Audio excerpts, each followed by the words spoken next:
guys, so I'm here today to talk about my integrative approach. I have come up with the PCPE approach, and as you can see here, it encompasses person-centered, cognitive, behavioral, postmodern, and existential therapies. I also have put on here the approach goal, which is pick every choice singularly, practice now, and every day. So if you actually look at the first letter of each one of those words, it shows the first letter of all the approaches that I plan to encompass in this approach, as well as the therapies within them that I want to use. So I'm focusing on the expressive arts, strength-based, and narrative therapies. So what I mean by this approach goal, what I kind of want to look further into that. So I mean that it is your choice. You choose your behaviors, your attitudes, your reactions relating to who you are as a person, what you find the meaning of life to be, and what your goals are.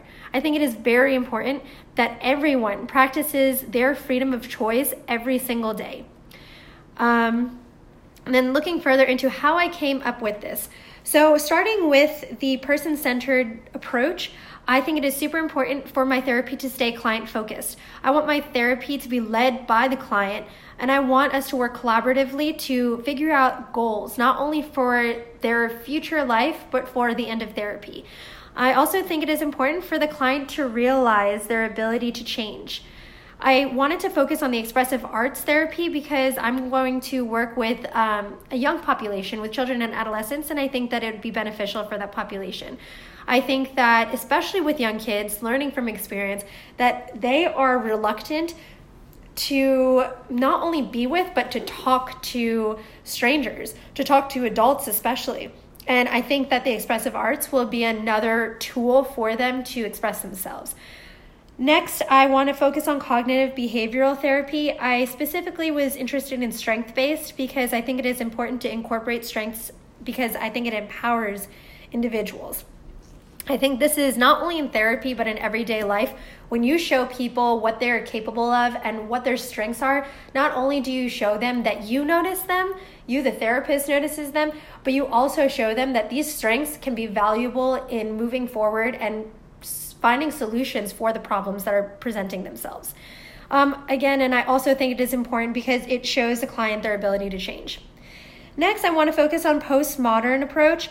I think it is important because it is solutions focused. I want to stay solutions focused. I do think that there is a benefit in looking at clients' past. I don't think that it is not important. I want clients to feel comfortable talking about it.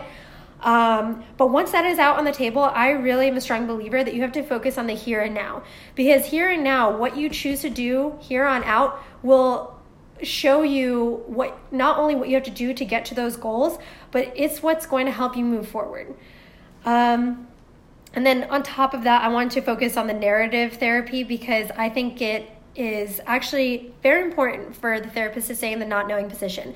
I think it is important because it shows that the therapist genuinely is not only concerned, but genuinely interested in the client.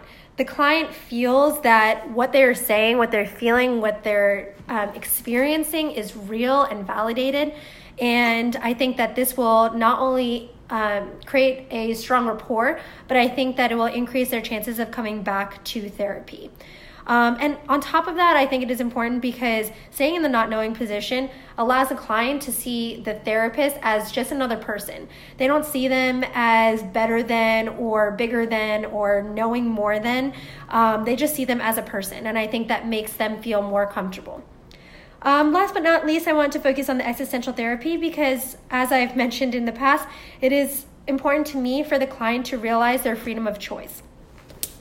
Now, it was very hard for me to just come down to these 4 approaches for PCP approach because as I was reading through all these chapters, I learned that there are pieces of all of them that I actually felt I could use in my practice. So ending with this, I really wanted to focus on, there were 2 approaches that I want to talk about. So the feminist therapy, there is a portion of our text that talked about allowing our clients to feel entitled to express any and all emotions. I think that this is so important because I think that clients, sometimes they may be hesitant because they feel like they shouldn't feel a certain way. I want them to feel like all of their feelings, all of their emotions are validated, are allowed, and I want them to feel comfortable expressing those with me. Second is the reality therapy. The importance of this one is that you are the only person you can control. There are environmental factors all around you that come into play every single day. But as you are feeling these things internally, what you put out there into the world, how you control that situation, that is a choice, and that is a choice only you can make for yourself and no one else can make for you. It's a choice that you can't make for anybody else. So I think that it is very important to also have that in my therapy moving forward. So I'm excited to hear everything that you guys have put together, and I hope that this gives you a little bit of insight more into how I think and what I'm planning on